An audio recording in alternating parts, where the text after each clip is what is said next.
Ankara'nın deportasiya merkezinde saklanyan Türkmen aktivistleri Alisher Sakhatov ve Abdullah Urusov tutsak edilmegine protest bildirip açlık ilan ettiler.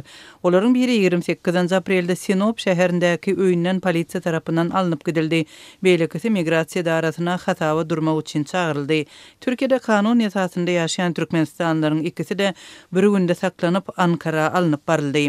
Ankara'daky deportasiya lagerinde iki türkmen blogerine Türkmenistana meýletin deportasiya edilmek barada şertnama gol çekmek teklif edildi diýip adam hukuklaryny goraýjy Türkmen Helsinki fondu 28 aprelde habar berdi.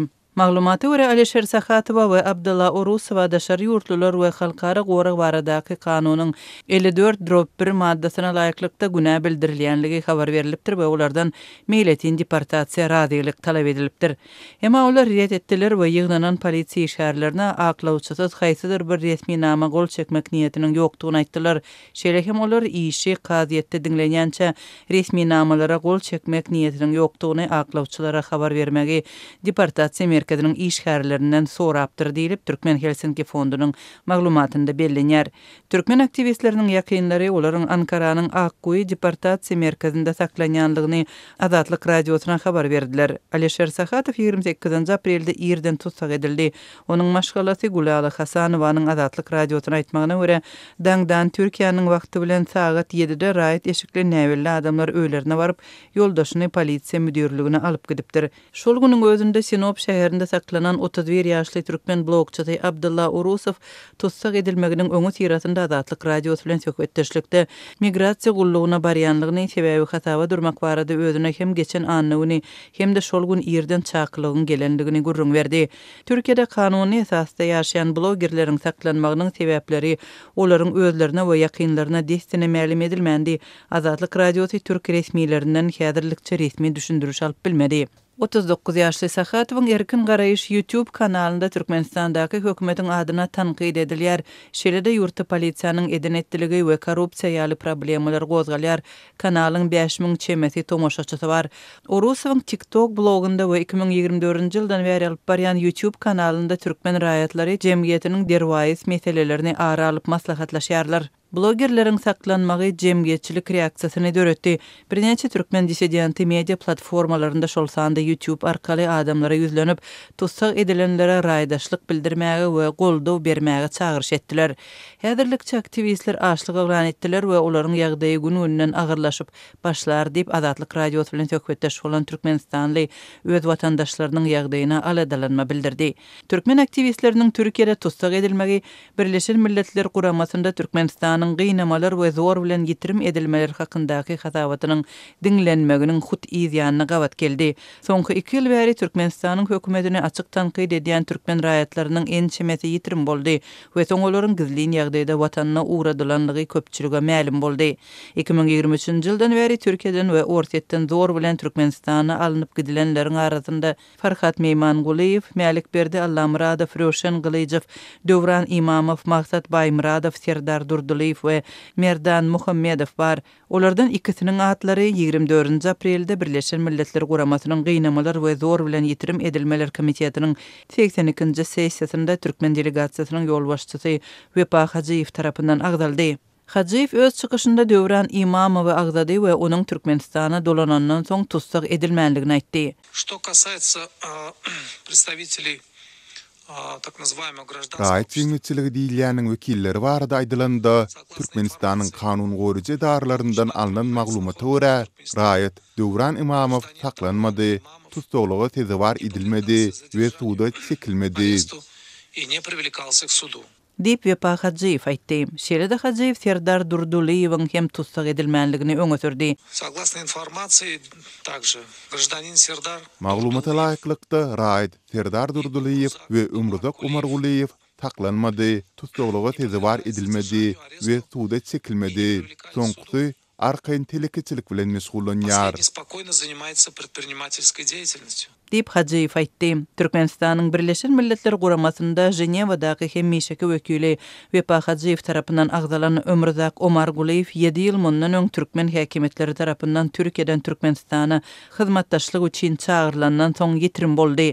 Birleşen Milletler Guramasyndaky çykyşynda türkmen resmiýeti daşary ýurtlardan zor bilen alınıp gidilen we direksiz ýeten beýleki türkmen aktivistleriň atlaryny agzamady we olaryň ykbalyny aýdyňlaşdyrmady. Azatlyk radiosynyň Wepa Hacıyewiň tutsak edilmänligini aýdan Döwran Imamowyň we Serdar Durduliýewiň soňky ykbaly barada olaryň özleri we ýakynlary bilen habarlaşmak goýunçydan tinançygy netije bermedi. Bu iki Türkmenistanlynyň şeýle-de daşary ýurtlardan ýetirim edilen we soň gizlen ýagdaýda zor bilen Türkmenistana alınıp barılan beýleki türkmen aktivistleri bilen ne olaryň hosarlarynda ne de media serişdelerinde ara gatnaşyk bar.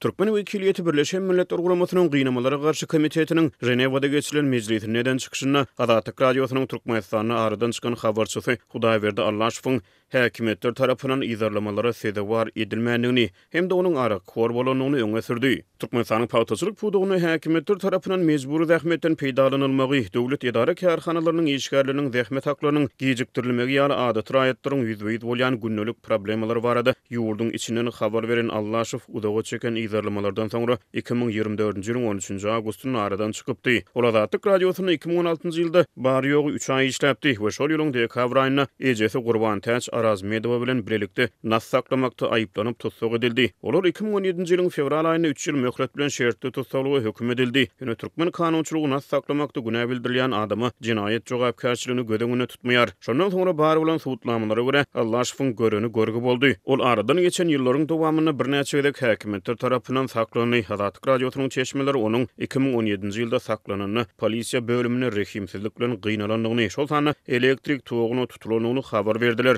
Hacıyew bu maglumatlar ret etdi. Ol Birleşen Milletler Guramasynyň münberine şeýle meseleler barada hasabat bilen çykyş edeni öňüne goýulan stakandan gaýta suw içip Allaşowyň ara kor bolanyny ileri sürdi. Следующий Hudaýberdi Allaşow. Хронический алкоголик, употреблявший регулярно в больших количествах спиртные напитки. Привлекался к административной ответственности. Hudaýberdi Allaşow ýygyderli görnüşde köp mukdarda alkogolly içkileri tarp edýärdi. Ol administrativ jogapkärçiligi çekildi. Ol birden köp gezek gaýta özüniň raýat isçiňligi diýilen boýunça ilçhana wekillerinden pul almagy tinanysdy. Allaşow ýerlemelere tezewar edilmedi we jinaýat jogapkärçiligine çekilmedi. Sonuň üçin onuň saglyk ýagdaýy hasabatda öňe sürilýär ýaly türme tutulugy diýilenden öň yaramazlasyn bolup bilmez. За свою якобы гражданскую деятельность.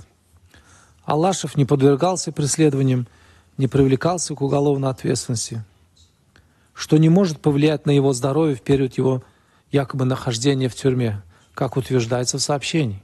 Diýip Türkmenistanyň Birleşen Milletler Guramasynyň Jenewadaky edarasynyň ýanyna hemişilik wekili Wepa Hacıyew aýtdy. Azatlyk radiosyna ma'lum bolan maglumatlar Allaşow hemde onuň ejetine lukmançylyk kömeginiň berilmeginiň hem ýerli häkimetler tarapyndan öňüne geçilendigini görkezdi. Ol Azatlyk radiosynyň hyzmatdaşlygy dolup besetdi. Muňa garamazdan bary bolan maglumatlary görä ýerlemalardan halas bolup bilmedi. 2019-njy ýylyň oktýabr aýyna Allaşow ýene bir gezek Milli Howpsuzlyk Ministrliginiň ýerli işgärler tarapyndan alınıp gidildi. Bir näçe sagatda soraga çekildi we urulyp yenjildi. Şonda onuň ejetiniň saglyk ýagdaýy yaramazlaşyp ýürek ýetmezçiligi bilen aradan çykdy. Şol ýylyň noýabr aýynda bolup geçen beýleki bir sorag edilişikde häkimetler Allaşowa ol gawra girýänçä öýdleriniň köşeşme jökdigini aýdýarlar. 2023-nji ýylda häkimetler tarapyndan nobatda gerek tutsak edilende Allaşowa uzak möhletli türme tutsaklygy bilen haýbat atýarlar. Emma halkary guramalaryň hemde daşary ýurt diplomatlarynyň gatnaşmagy netijesinde onuň jazasy azaldylyp öňkü jurnalist 15 gün möhlet bilen administrativ tutsaklykda saklanýar. Hudaýberdi Allaşow şondan 1 ýyl soňra 35 ýaşda udaga çeken hasarykdan ejir çekip dünýäsini täzelýär. Türkmen häkimetleri halkara maslahatlarda Allaşowyň Türkmenistana ýyzarlamalaryň we gynamalaryň pidasy bolmanyny aýdyp onuň ölümine öýdleriniň gatyşygyny ret edýärler. Birleşen Milletler Guramasynyň Jenewadaky ýygynyny hökümete degişi bolmadyk jemgyýetçilik guramalarynyň wekilleri hem gatnaşdy. Ýygyna gatnaşan Progress gadnasynyň esaslandyrjysy Aynawat Ýaýlymowa Azatlyk radiosynyň söhbet döşükde Hacıyewiň bu sözleri aýdýan pursatlaryna zalda emele gelen howany suratlandyrdy. Hökümet delegatsiyasy grajdan jemgyýete bolan rehimsiz,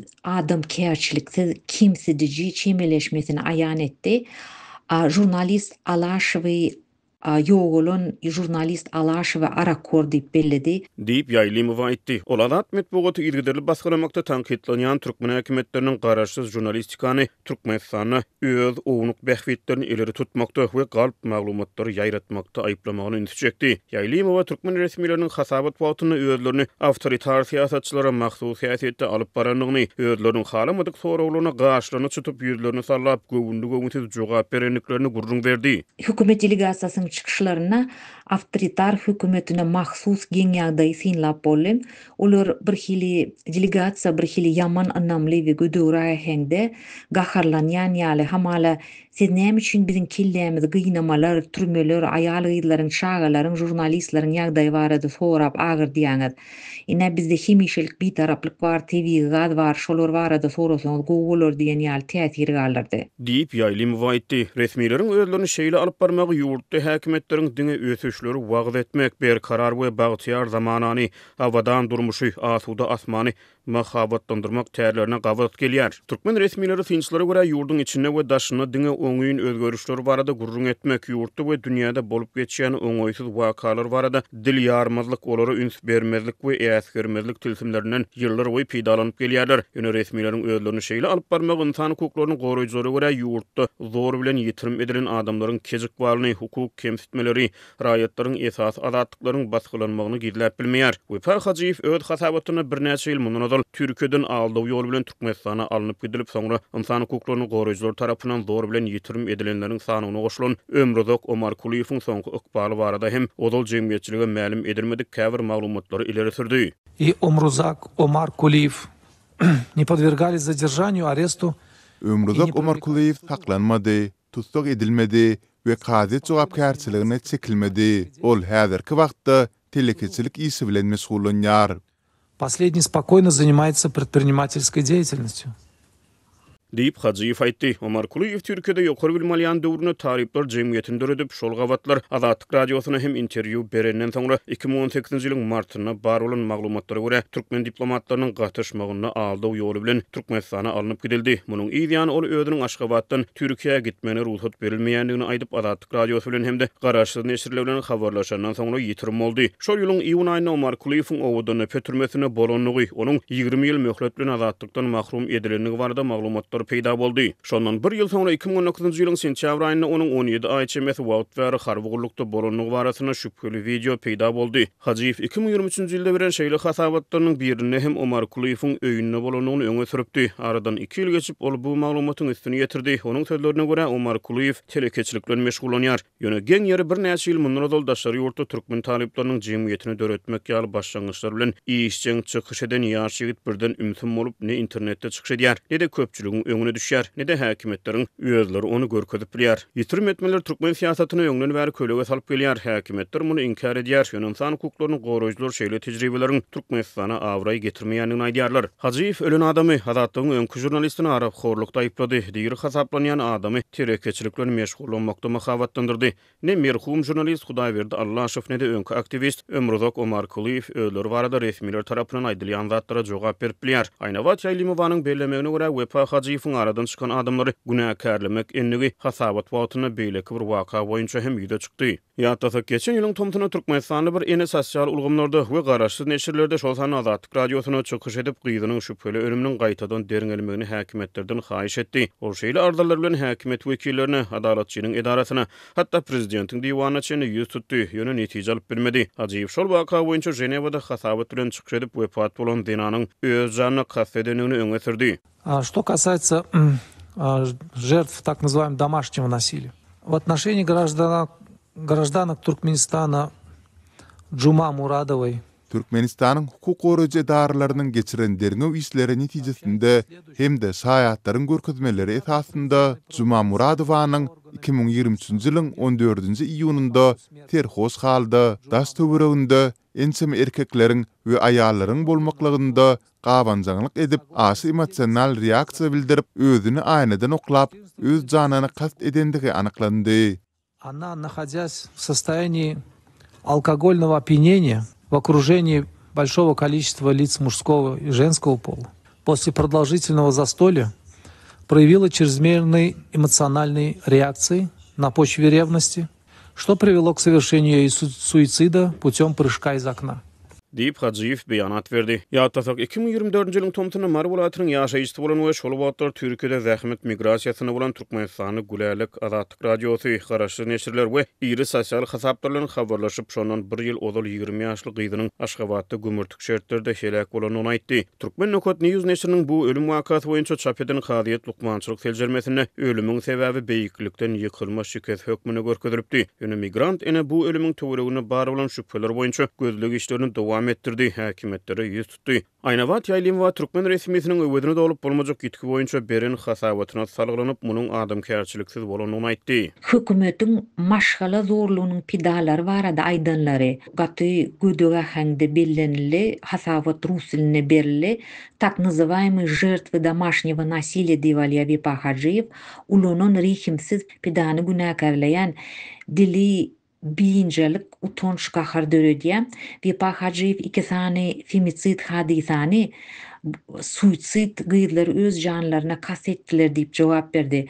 Güljemal'yň ölümini hamala serhoş gyýd kän adamly oturuşykda bolup gawanjanlyk sebäpli pinjereden büküpdir diýip jogap berdi. Diýip ýaýlymy aýtdy. Onuň pikiriçe hut şeýle ýagdaý resmiýetiniň zenan pidalary günäkärlemekleriniň öýüdi.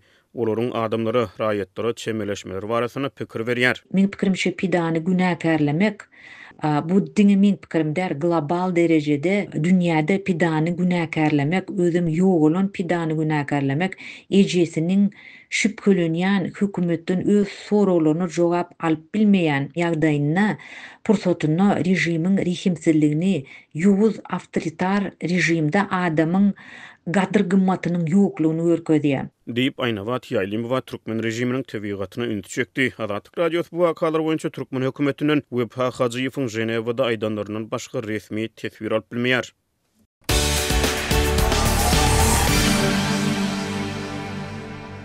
Ukrainanyň prezidenti Volodymyr Zelenski, Russiýanyň prezidenti Vladimir Putiniň Moskwada geçiriljek ýeňis gününiň dabarlary bilen baglylykda Ukrainada 3 günlük ýarasyk ornaşdyrmak baradaky teklifini tanqid etdi. Bu bir taraplan ýarasyk düzgününiň 8-nji 10-njy may aralygynda girdiljekdigi aýdylýar.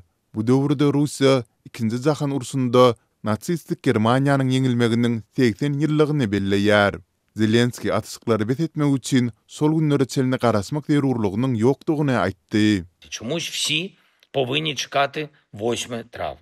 І тільки тоді припиняти вогонь, щоб забезпечити Путіну тишу на час параду. Ми цінуємо життя людей, а не паради. Näme sebäpden ähli kişi atyşygy betetmek üçin 8-nji may çelini garasmaly. Diňe Putiniň geçirmegi meýleşdirýän paradynyň hatirasyna dymyslyk döretmek üçinmi? Biz adam janyna ähmiýet berýäris. Paradlara däl diýip Zelenski giýjeki video ýüzlenmesinde belledi. Щоб потім знов вбивати. Негайне, повне і безумовне припинення вогню.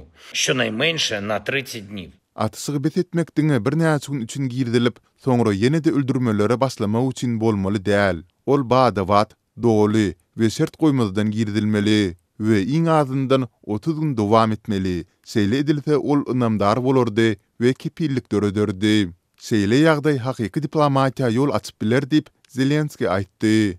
Ol Amerikanyň öňe süren we Ukraina tarapyndan hem goldanan doly we şert goýmadan atyşygy betetmek baradaky teklibiň häzir hem güýjüni saklaýandygyny ýene bir eze gaýtalady.